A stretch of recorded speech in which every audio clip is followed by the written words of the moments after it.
and the school boards have to make those decisions. They can always put more into that, but we said, here's money, it's got to go to teacher salaries, and that's been really, really big. Many billions. This year was $1.38 billion, I think we did, which is way more than had ever been done before. Proud of that. We've also done more for natural resources and environmental restoration. The Indian River Lagoon, amazing progress what we've been able to do. Everglades restoration, massive, massive projects that we're doing. And then we've even gotten the Trump administration to delegate us some of the Army Corps projects that they hadn't started yet. We'll start them and we'll finish them a lot quicker. So that's great teamwork, and that's bringing huge things. But we've put billions and billions of dollars into conserving our natural resources and making sure we leave Florida better for those who come after us. And then we've also done things with respect to tax relief. You know, we did the thing, I think we did it for 2 years, where we did the toll rebate. So you got your tolls rebated 50% for the commuters. We made all baby items permanently tax-free. We made all disaster supplies, I think within some reasonable limits, permanently tax-free. We've done tax relief. We just eliminated the tax on business rent. We're the only state in the country to do that. Not what you want if you want to continue having a strong economy. So we did that. So we've done all of that to really give. But you know, we don't have an income tax, and we never will, as far as I'm concerned. But it's harder to cut taxes when you don't have an income, because the income tax, you can just lower that rate. We can't. So we go, okay, here's business rent, here's that, here's all these other things. But one of the things, and so we've done all that with a good, stable budget. We have the second lowest per capita spending in the entire United States of America. Although I will tell you, New York, it used to be New York had more people than Florida. Now they've got about 19.5 million. We got about 23.5. So we've got millions of more residents than they do, and yet their budget's more than twice the size of our budget. And yet our roads are better, our services are better, all that stuff. So we're showing you, how it goes. So we could, with all those statistics and all, I could just say, you know what, state of Florida, no, we are doing this. We're looking at the universities. We're looking at modernizing state. We're looking at all these things because you always want to do as good as you can do. I mean, you may be the best compared to some other states, but are you the best you can be? And that's why we're doing it. So we've done that. We're in the process of doing that. We'll be rolling out some good, hopefully, reforms, particularly with the universities, that'll be really meaningful. But the issue of kind of like the audits, and Blaise has said that our auditing of the local governments is the Florida Agency for Fiscal Oversight, FAFO, and that's kind of Florida speak for what they tried to do with DOGE in Washington. So we're doing this, but part of the reason why we were, as much as we wanted to do state government, which is important, the local governments were really where people, because I'd have people say, hey, can you cut our property taxes? And the reality is the property taxes are determined, administered, and collected at the local level. We don't have your property tax coming to Tallahassee for our budget. That's done to cities and counties. So if you have that, but what's happened over the years is you've had property values go up, and there's some positives to that. If that's your house that you bought for $300,000, now it's worth $700,000, and you want to sell it, that's obviously a lot of equity. So there's some positives to that. And then the real estate market was hot, and it was hot. Prices went up around the country because we had inflation, and it was weird kind of how people were buying homes during COVID and all this. But in Florida, we had a lot of demand of people really wanting to be here. You'd have bidding wars, you'd have all this stuff. Now that markets go up and down. But what was happening is people would have homes that they bought 5 years ago, 6 years ago, 10, 20, whenever, and they're being told, well, actually, you owe more tax because it's worth a lot more now. And they get these assessments, and it's basically an unrealized gain. They're telling you, you bought a home for $300,000, now it's worth $600,000. You didn't sell it for $600,000, but yet you have to pay tax on that instead of pay tax on the $300,000. And even with homestead, it still goes up because they allow an increase. So people would say, why the tax, all this stuff? And I'm like, trust me, I'm all for it, and we're working on a way to bring relief. We got to do it through the Constitution, the way Florida's government is set up, but we're working on it, and we're going to have something that the voters have to approve, but that will happen. And I think people are going to want to see it. But, they would point out, they say, listen, okay, I'm paying more in property tax, but the budgets are going up dramatically in some of these areas. And you have some areas that didn't even have net population growth. I think Broward had no net population growth in the last 5 years. The budget's up 60%. And it's like, okay, there was inflation. I get it. Like, we had to put more money into projects that I had approved in the past. And then they're telling me I need to kick in more money because the cost of everything. And that is true. That happened. But not at that level. And yet you see that all across the state. And so we really want to be a resource to look out for taxpayers. When you have a gusher of revenue coming in because Florida's doing well, people are buying homes, property values are going up, the inclination for most people in office is to take that revenue and spend it. That's what politicians do. We look at it and say, well, actually, what would be very beneficial for folks in Florida right now, particularly for families, is tax relief and property tax relief. We are showing you can do meaningful things in a budget that is half the size of the state that's closest to us in population, New York, and still make a big difference. So it can be done. But we got to be friends and stewards of taxpayers. So that was why this year we worked with the legislature. We got this audit authority beefed up. Blaise, as the CFO, has a lot of authority as well for any of the local governments that receive any state funds to be able to do. So they've been doing it. We had a lot of people, local governments, volunteered to have the books looked at because some of these folks want to see reform too. We had others that weren't as cooperative, and so Blaise led these teams on site to do these audits, to do interviews, and to review the spending practices and the taxing practices and the regulatory practices. And Orange County was one of those. There was also, he did Manatee, they did Broward, you did Pensacola, Jackson, City of Jacksonville, Hillsborough. So there was a lot, and I think it's been positive. I think there's been a lot of good things that have happened, but there have not been full cooperation with Blaise and his team. And we're here in Orange County because, Orange County was not one that was fully cooperative. Now, look, Orange County, it is an area that has grown some, but I think it's grown about 10% in the last 5 years, which is a lot when you have 1 million plus people. But the budget is up 52% in that same period of time. You went from $1 billion in 2020 to $1.6 billion in the most recent year. So that's a lot. And look, we want to look at this because if there are ways that the services can be done closer to that 2020 number, well, then all that extra revenue, that should go in your pocket as taxpayers. I mean, that's what we want to do. We want to provide relief. And, you see the costs of everything that have gone up in recent years, groceries, obviously home prices, all this stuff. The only thing that we, the people through government, can control 100%, we can't, the state of Florida, I can't control what Publix charges for this or that. It's just not the way it does. There's all these other factors.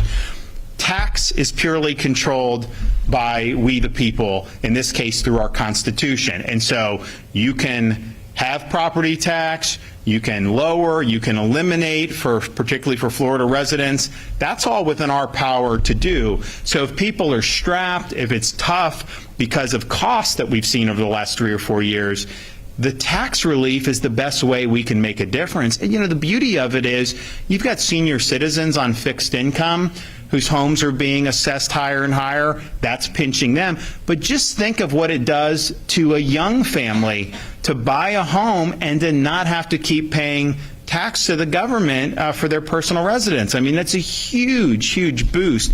So we want to be able to be helpful with that. And so putting this under a microscope is where, and you've had a lot of, and Blaise will probably go through some of the stuff for Orange County, but you're giving money to, more niche ideological causes in this county and some of the others, and the voters can decide whether that's something they want. I think most taxpayers would rather have relief than some of the stuff that's being spent on. That's just what I think from talking with people and knowing. So we've had Blaise and our team, have interviewed different employees from around county government, including several who the county said was involved in things like DEI initiatives, as well as spending decisions in the past. But some of these people were reading off a prepared script. They wouldn't fully answer the questions and really left a lot of our folks not satisfied that they were getting all the answers that they could. So there's a lot of different things to unpack here. I think Blaise has been somebody that has been a real bulldog on fiscal accountability. He started as a businessman. He started getting involved in politics because where he was over in the Nature Coast area, Hernando County, because their county government was spending a lot. And this was in the 2000 to 2008 real estate boom. The property tax revenues are going in, and they're spending it, as fast as they can. And he's like, wait a minute, we've got to police this. And so he was really made for this job to be able to go in and do it. So he has an announcement today about next steps on this, and I want to turn it over to him to make that announcement. Thank you, Governor.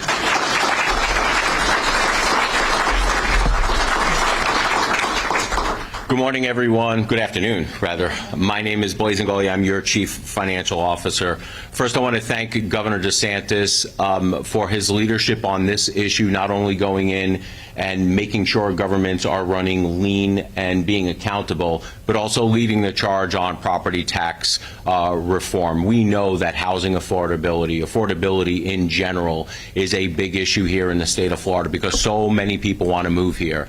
So I applaud this governor for leading on this issue. When you bring up property taxes with local governments, I think you're starting to see a trend when you see spike in real estate prices, that government takes the extra tax revenue and they expand government. They're adding programs that probably shouldn't have been added in the first place. They're expanding programs that probably should not have been there in the first place. And in addition, one of the things that they're doing is they're giving out raises to a lot of people in local governments. And now there is a huge disparity between what local government employees are making as compared to just everyday people like you, the private sector. As the governor alluded to, I have been involved in cutting out waste, fraud, and abuse at the local level for decades. So when this opportunity arose, the governor said, hey, I think we should do this and make it a mainstay, something that the state will do every year, which is make sure that we go into the books and hold local governments accountable. Now, when it comes to waste, fraud, and abuse, I will tell you, it is my opinion, and I think we have the data to back this up, is that local governments seem to be far and away the worst when it comes to this spending. Just to give you an idea, general fund budgets, the budgets that are the portion of the local government's budgets that are funded by property taxes, every single city or county have seen their budgets expand in between 60 to about 120%. Now that it is far outpacing population and inflation growth. So we have to ask yourself, where is all this money going to? Now, I have been boots on the ground with the teams around the state and in Orange County also. I'm not going to go into specifics about what we found, but I'm going to tell you what we found was pretty eye-opening. Now, we go through a couple of phases. First is the gathering of the information. We get all the information, then we crunch the information, and then we find some of the issues that we think taxpayers would be very, very upset with, that they were spending their money. Now, why is this important? This is important because we are going to go into 2026 and we are going to put, the legislature is going to put a tax referendum question on the ballot. Now, whether that question is getting rid of property homesteaded taxes altogether, which is our goal, or if it is a large property tax cut, you are seeing it now. Local governments are complaining and they are saying they're already playing defense. They're saying that they are not going to be able to cut because they're going to have to cut essential services. They're saying that they're going to have to cut fire and they're going to have to cut police. They're going to do everything they possibly can to scare everyday citizens and taxpayers into keeping the gravy train going. They never thought in a million years they were going to have this governor and this CFO basically shining the light on a lot of the wasteful spending. So, just to reiterate what the governor was saying, is that over the last 4 years, there has been about an 80,000 person population increase in Orange County. But the budget has increased about $560 million, well over $1 billion, well over $500 million. So if you're looking, you could probably add a whole nother city for that amount, not just $80,000. So it is disproportionately out of whack where taxpayers, property taxpayers such as yourself, are footing the bill. So it shows me that they don't have to cut where they say they're going to cut. There is more than enough areas for them to cut. And I'm just going to say this right now. The first rule of government is to protect its citizens. So when you hear a local government saying that they're going to have to cut fire and cut police, they are doing nothing but trying to scare you, because those are the first things they should be cutting. The first things that they should, first things they should be funding. Sorry about that. If they're building their budget, the very first thing should be fire and police. So don't buy into the rhetoric of local governments that they cannot cut. So one of the things that we were doing, boots on the ground, when we were talking to the reviewers and auditors, as I was getting feedback, we started getting information from other counties saying, and basically telling us to point in this certain direction. We got a phone call from somebody inside county government and told us that there were people inside county government that were actually changing the names of files because we were looking for a certain keyword, specifically diversity, equity, and inclusion, DEI files. They were changing the names of the files, the PDFs, the contracts, the tags on a computer system in an attempt to try to hide the information from us.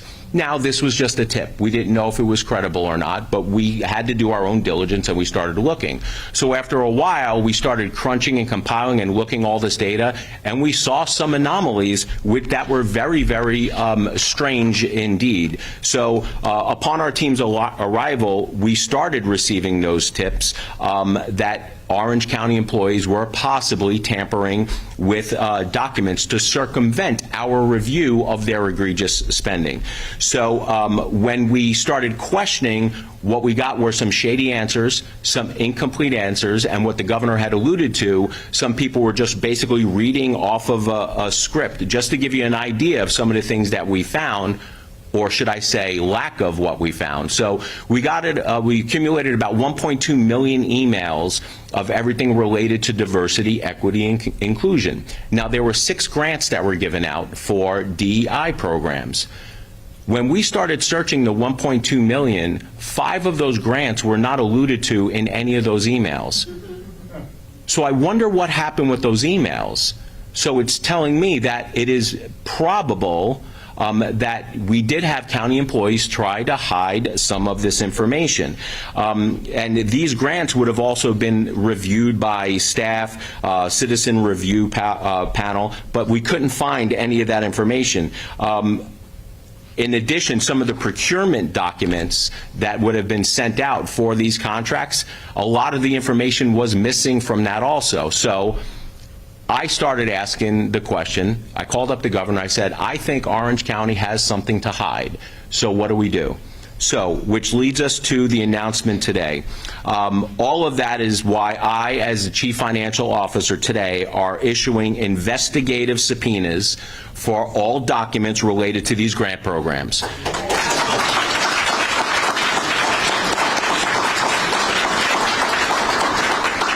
In fact, prior to us holding this press conference today, the subpoenas were signed by me, and probably by now they have been handed out to county government. In addition, I have issued investigative subpoenas for Orange County employees who we think were involved in the grant process, the interviews with our team, and uploading partial information, not incomplete information, to Florida DOJ. So I think it is very apparent that taxpayers deserve and have a right to know where their money is being spent. Now, I'm probably freaking out a lot of Orange County employees right now. My advice to you is, when you are contacted and when you're going to be interviewed, do not hide the information.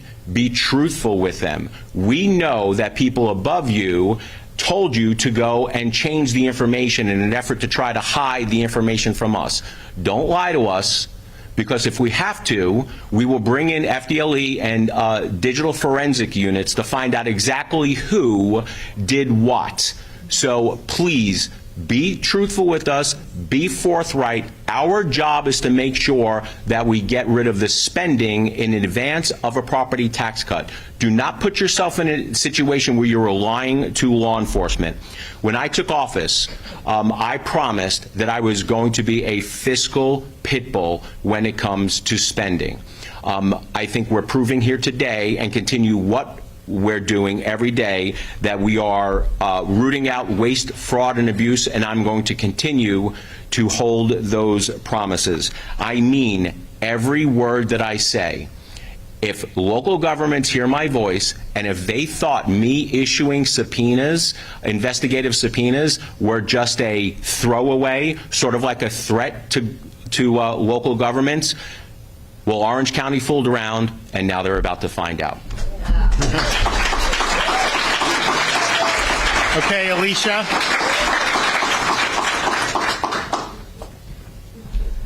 Hey, thank you so much, Governor DeSantis, for your strong leadership. We have seen so many victories just in the last, how many years since you took office, and under your leadership. Truly, Governor DeSantis is America's governor. I also want to say thank you to our CFO of Florida, Blaise Ingogila. Thank you for being a pit bull, leading boldly and unapologetically. So I'm Alicia Ferrat. I'm a mom of 5 kids, and my husband and I have lived and raised our family right here in Orange County. As a taxpayer, I expect my hard-earned tax money to be spent wisely, and that our local and state government would be taking our tax funds and using it for good.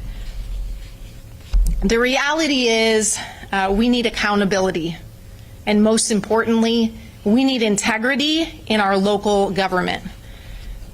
God's word is very clear. Proverbs 10:9 says, "Whoever walks in integrity walks securely, but he who makes his way crooked will be found out." This is one of the main reasons why I ran courageously and took a stand. And against all odds, I won a seat on the Orange County School Board, where I currently serve. As a school board member, I want to put the same integrity and leadership that I have with my own family. And I'll tell you, a mom of 5 kids here in Orange County, it's not easy. My kids eat like piranhas. If any of you have kiddos, I got a 10-year-old all the way up to 21, and they eat me out of house and home. But a few years back, my husband and I, our dream was to build our own house. And with a large family, we didn't have tons of money coming in, didn't have a huge budget, and honestly, our budget did not meet and didn't match our dream. But one day, my husband, after watching YouTube, seems like all night, came to me with a hammer and some nails and said, "All right, babe, you ready? We're going to build our own house. We don't have the funds to go hire somebody. We don't have the funds to go and grab somebody else in, but what we do have is our own 2 hands." And that's what the American dream is all about, working hard. And when we work hard, and we bring in our own funds, we expect that our funds and our money is spent wisely by our own local government. We need elected officials who are regular folks, moms and dads like myself. We need less bureaucrats who are pushing their own agenda. Again, I'm thankful for the leadership of Governor DeSantis, who has chosen to hold the state of Florida to a higher standard.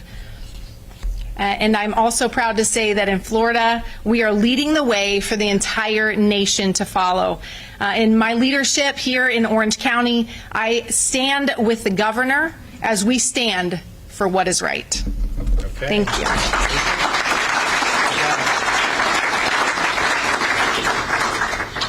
Get a chance to put a bow on this thing today. Thank you very much, Governor. Since becoming governor, Governor DeSantis has partnered with the legislature. I'm Jason Broder. I'm a state senator here in town. I have a couple of different counties, including Orange. Governor DeSantis has partnered with the legislature to prioritize fiscal responsibility, tax relief, and efficiency in state government. In Florida, we have a long track record of keeping state government accountable to the people. We have no state income tax, we have constitutional requirements for open government, and we have the lowest number of government workers per capita in the country. The balanced budget that we passed and that the governor signed recently reduces state spending in an era where everybody else's budgets are exploding. We also, in that budget, lower per capita spending again and reduce our own state bureaucracy. We authorized early payoff of state debt that's been mentioned. We account for significant, broad-based, permanent tax relief. All of this can be done. I don't want to hear excuses about how constrained things are when we at the state are doing this. New reporting requirements are now throughout the budget to safeguard taxpayers, improve accountability, transparency, and oversight on our own government spending at the state level. With the governor's full support, we also passed legislation that reduces the administrative state with improved government oversight and accountability over agency rulemaking. So even those folks that administer all of the laws that we pass have greater oversight. One of the reasons the DOGE efforts have been so popular at the federal level is because people have a problem with unelected federal bureaucrats pushing their own agenda with your money. Under the governor's leadership, we're improving transparency and removing burdensome bureaucracy that creates barriers for citizens and businesses struggling to comply. State government is clearly leading by example. It's about time local governments follow the governor's lead by offering the taxpayers relief and embracing efficiency in government. When a jurisdiction isn't on board with this, it's clear that more needs to be done. DOGE visited Orange County because of their record of overspending, promoting DEI, and failing to lower property taxes despite an over 50% property tax increase since 2020. In addition, Orange County's reckless spending, the DOGE visit raised several red flags and maybe a potential cover-up. DOGE audits are an important opportunity for local governments to realize this is an opportunity for better spending. This is an opportunity for us to get better for the taxpayer. It's not an opportunity to double down on woke policies and poor spending habits. Orange County has demonstrated an unwillingness to fully cooperate. These subpoenas send a clear message to Orange County and all other local governments that think they can abdicate their responsibility to taxpayers without consequences. We are putting all these jurisdictions on notice. As the governor said, cooperation is no longer an option. We tried to play nice, didn't work. I want to thank the governor for his commitment to ensuring efficiency at all levels of government, and I want to thank the DOGE team and CFO Ingogila for their ongoing audits of local government spending practices. Thank you. Well, thanks, Senator. And so you have all of Seminole County and some of Volusia and some of Orange? So just Orange and Seminole, no more? You had Volusia at one point, yeah. And so what part of Orange do you have? Maitland and Winter Park. Oh, okay. You know, it was interesting that, I was talking with someone, they're like, we're from Winter Park, and I was just talking about DOGE, and there's a part of Winter Park in Seminole County. It's like, it's like here I have been here so many times, and it's like as governor, I'm like, I didn't realize that some of that was actually over there. But we appreciate what you're doing, and thanks for the support on this. I just want to say, there's stuff about, they're going after Alligator Alcatraz. The deportations are continuing. DHS is taking people out of there, and they're moving them out. Our role is to provide more space for processing, detention leading into the deportation. DHS determines who goes into those facilities and who goes out of those facilities based on theirs. Although we'd be willing to do it, but we are not the ones actually removing them from those facilities and sending them back to their home country. That's being done by DHS, and sometimes there's a pit stop along the way.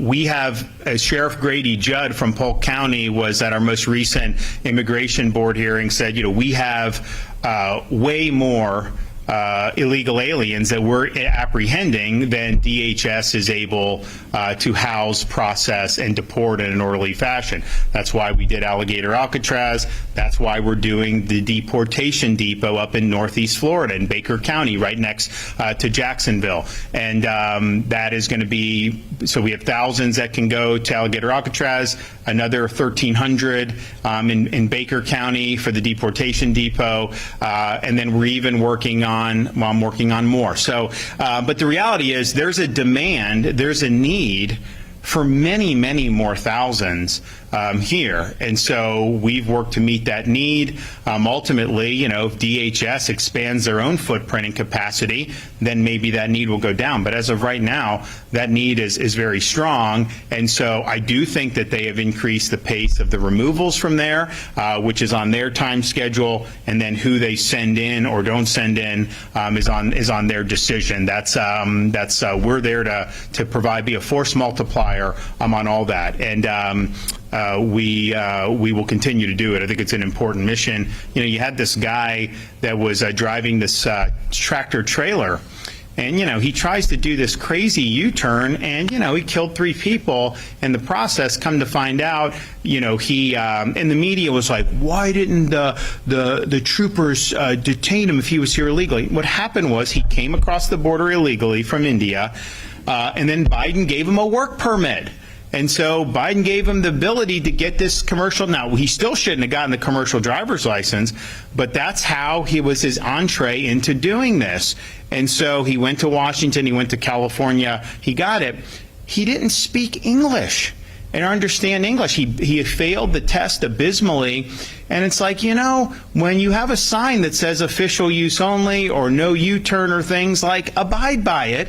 And that's for anybody, but especially when you're behind the wheel of one of those big boys. I mean, that is putting people in jeopardy. And so, yes, I blame the sanctuary policies of California, of course. I blame the company for putting this guy behind the wheel. What, you don't interview people before you hire them and put them in there? If, they can't speak English, that's a problem to be able to understand your way around. But this is an individual who knew that he didn't know what was going on around him, couldn't understand all this, and then still made the decision to get behind the wheel of that and put some other people at risk. And that's wrong, and that's why once the FHP got the videos and was able to say there's a criminal offense here, that's why we had the lieutenant governor go and extradite him back here, and he's going to face justice, and we're going to insist that he faces justice. Okay, do we have any questions? What is your message to Orange County Mayor Jerry Demings, who says there's no reason for an audit because they have an independently elected auditor in Phil Diamond, and they also said after you came to visit that they opened the doors for you. So what's your message for that, and also what's your advice that he does with these subpoenas? Well, the CFO would not have issued the subpoenas if all the questions were answered. I mean, this is not performative. He wants answers, and under the law, he's entitled to answers. And I know that you hadn't seen CFOs necessarily flex this muscle in the past. This has been part of their authority for a long time. We then got more authority at the state level through the legislature in the most recent budget. So the elected representatives have spoken clearly that there's a role for state government to go in here, to be on the side of taxpayers. Blaise doesn't answer to the county government. No one else in state government does. And we want to be able to get the answers that he's entitled to. So his subpoenas are justified. Why people were reading off a prepared script, I have no idea. But that's what was going on, and so he's going to make sure that he gets the answers to this, because ultimately the job of all of this, whether it's us going, doging our own state universities, or whether it's what Blaise is leading in local government, is you got to be a voice for the taxpayer, and Blaise is being a voice for the taxpayer. Governor, alligator Alcatraz, there's now an email that's been surfacing from Kevin Guthrie that he sent to a rabbi in South Florida, which he says in a couple of days we're probably down to 0 individuals. Do you know about this email that Kevin Guthrie? I think he was just referring to they're deporting them very quickly, and that's a good thing. That's what we want. We don't determine who goes into the facility. Now, obviously, there's litigation that's been going on that DHS is a party to, and so that may be an influence about where they're sending people. But we're ready to help. We want to continue to help. We have to continue with this mission. It's important, and ultimately, it's going to be good for the state of Florida. So, the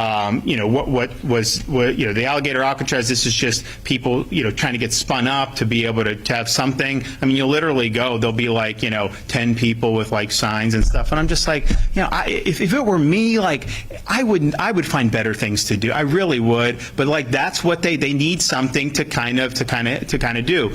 But the reality is we're in this more than any other state, leading, and we're going to continue to do it. And so ultimately, it's DHS's decision where they want to process and stage detainees, and it's their decision about when they want to bring them out. But I think they've been having rapid removals from alligator Alcatraz, and I think that's caused the census to go down. But again, that's not necessarily that we control in either direction. Why couldn't the state have made an exception? Why couldn't You've it? been concerned about the crosswalks here, about safety and so forth, but people are concerned about 49 lives there at the crosswalk at Pulse. The sidewalks have been painted over. Are you rethinking maybe that policy, or are you still standing firm? So the legislature passed a change in law recently, which said there's no street art allowed. And the Department of Transportation put out guidance recently, a couple months ago, reminding everybody. And this has been addressed statewide, not just on any issue under the sun. Blue Lives Matter, this. They're doing it uniformly throughout the state. I think the street art got out of hand. I think it's much better that we use crosswalks and streets for their intended purpose. And I would say on this, who approved millions of dollars for a memorial? I've approved millions of dollars for a memorial. Not painting the road, actually doing a fitting memorial. And a lot of people involved in that have misused money over the years. Why do we not have a memorial done yet?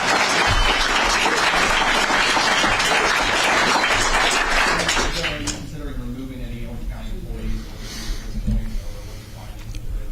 or So the question is about removing people. I mean, look, the Constitution allows the governor to remove under certain criteria.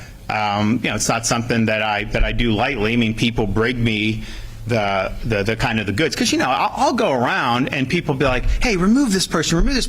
Well, it's like, you don't like somebody, that's not necessarily fitting with the Constitution. So give me the goods. And so, for example, we've done that when I became governor. I had promised in the campaign that we were going to bring accountability for the Parkland failures by the Broward County Sheriff. So we removed the sheriff that, and the Senate eventually upheld that. We did the same with some of the supervisors of elections in South Florida, and lo and behold, we now have very, very well-run elections. So that was necessary, and then we have had to do from time to time.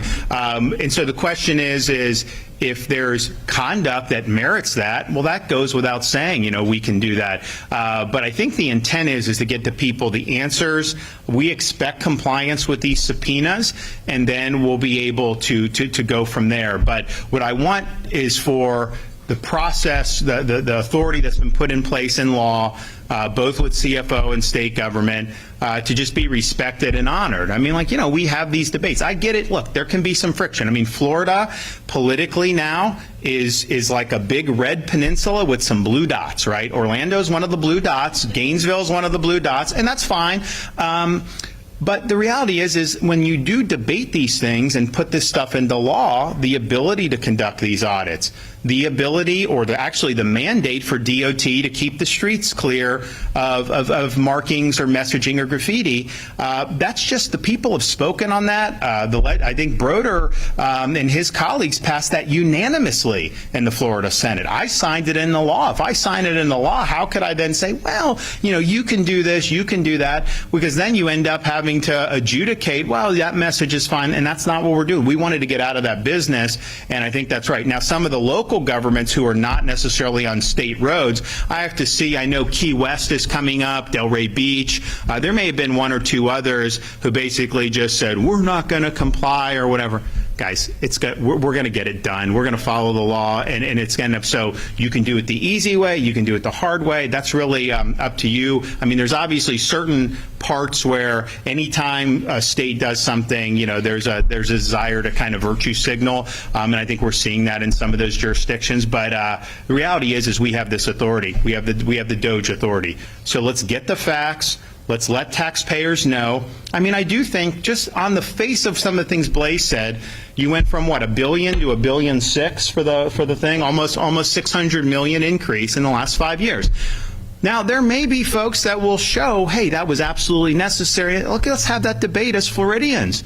Because what I would say is I would have preferred property tax relief and then mitigating that. Now, there's, like I said, the state government, we've had to put in more money for projects because the costs went up. So I'm not saying that there was no increases that have been imposed through the inflation, but that's a significant increase, and especially in counties that haven't had a net population gain. Orange has had a net population gain. Broward has not, and yet their budget went up 60%. So we want to do right by taxpayers. I mean, that's what this is all about.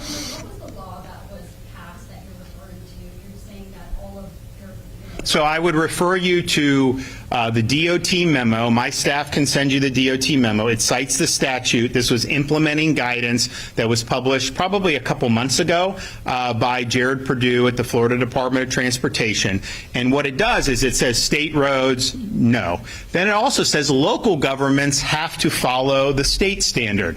And so the way this kind of came up was that you had Key West saying, we don't care, we're going to do Delray Beach, we're going to do all this stuff. And then our department's like, no, that's not what the law says. You can't do it. But then it was like, well, wait a minute. There's a marking. There's a picture here or there around the state. And so there have been a bunch of them with various political viewpoints, by the way, and honestly, probably more viewpoints that are more associated with conservatives.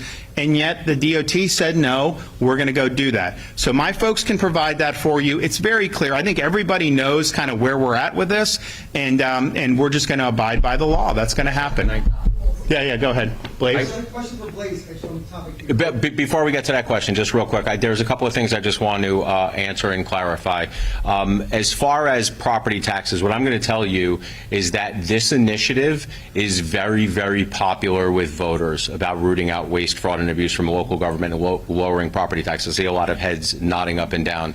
And the reason being, and the question is, how can you impose this on local governments? Because local governments are not giving their own taxpayers, their own constituents relief.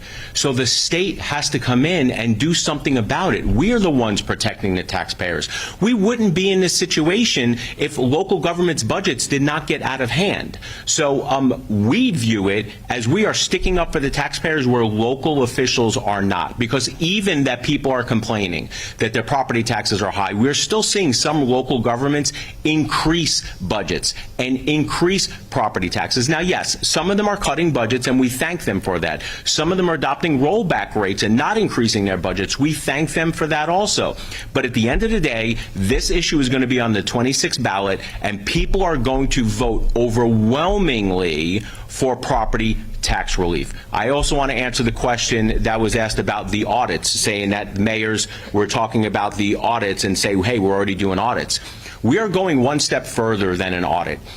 An audit basically says, what an auditor does for these local governments are saying that contracts have been signed, they were procured correctly, they were signed correctly, they were paid out correctly, money went in and out correctly.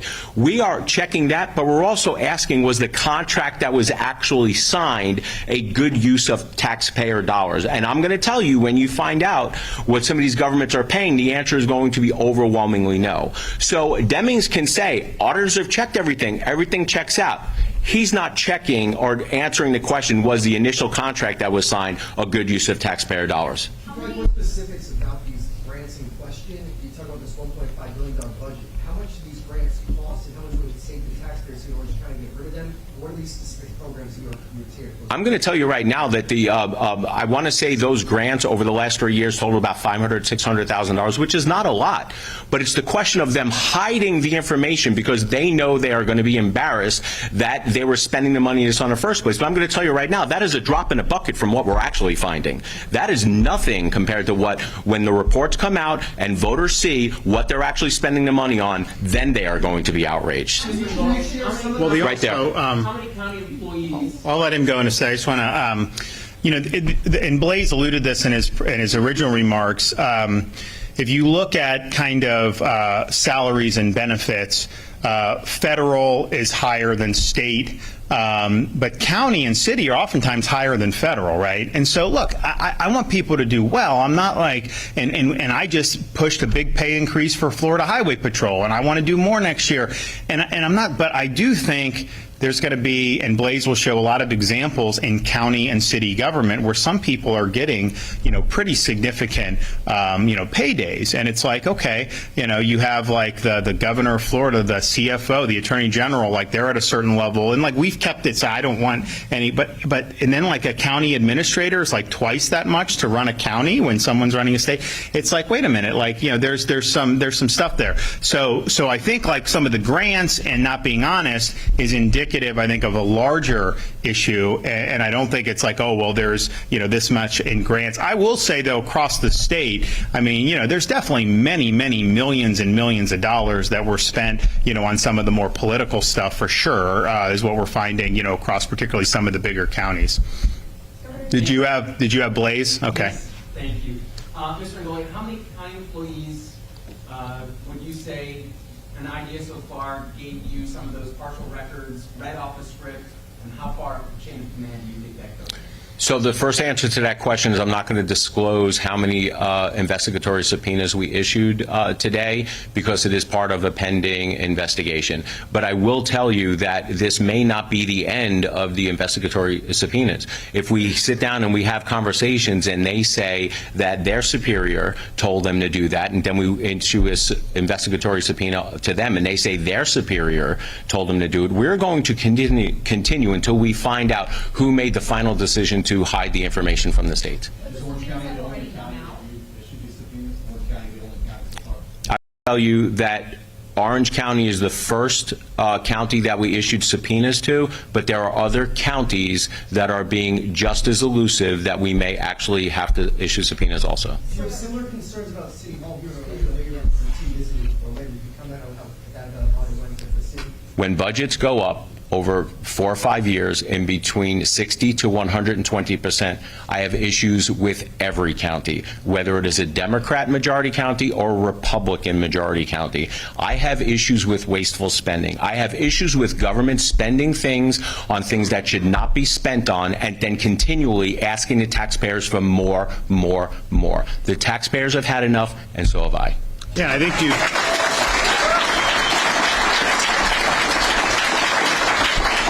And you've definitely seen some of these red counties, because, like there were people that have, since COVID especially, fled to some of the red counties in large numbers.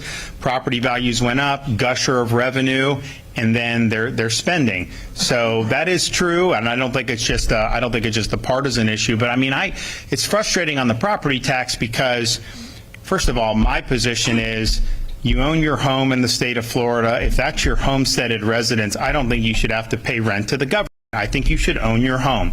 And so I have a philosophical objection to taxing people on their private residence. You have investment properties, commercial, that's different. Like if I was starting society anew, I wouldn't tax any of it. But, we are where we are, and a lot of them do. So, but certainly for your primary residence as a Florida resident, homestead, that would be my position. And I think we can get there. But man, it's like if you have tax and you buy a house for $400,000, you should not then all of a sudden, a few years later, say it's $800,000. It's an unrealized gain. And so it should be whatever you paid for it, and that should have been the standard all along, and that would have saved a lot of people just to do that. Instead, they add and add and add, and if you guys buy stock, you hold the stock. You don't pay if it doubles in value until you actually sell it.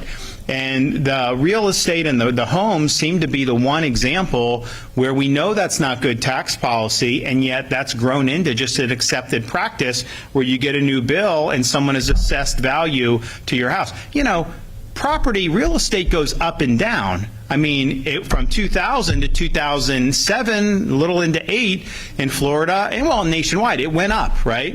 Then what happened 2007, 2008? The bubble burst, and so all of a sudden you had a lot of distressed assets and you had a lot of properties values that went down. So, if you were just owning and then they're taxing you more, and then all of a sudden it's actually not worth that much, how do they justify that tax? So this is something that's really important to people. I think it's the best way that we can do something as a state to provide meaningful relief. A lot of the other things that have pinched people, from groceries, all these other things, that's not controlled by the government, certainly the state government. I mean, I think, the inflation that has been fueled in recent years federally is a different story, but the one thing we can do is the tax, and to give people the relief from the tax. So I think it would be good for senior citizens.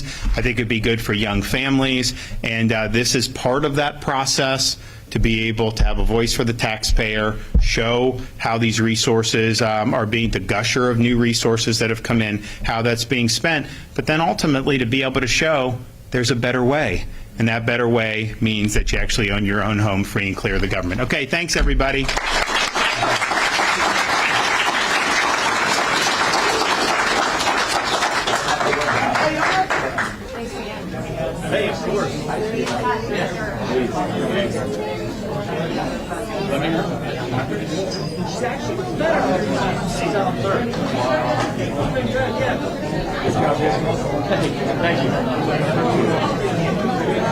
Thank you.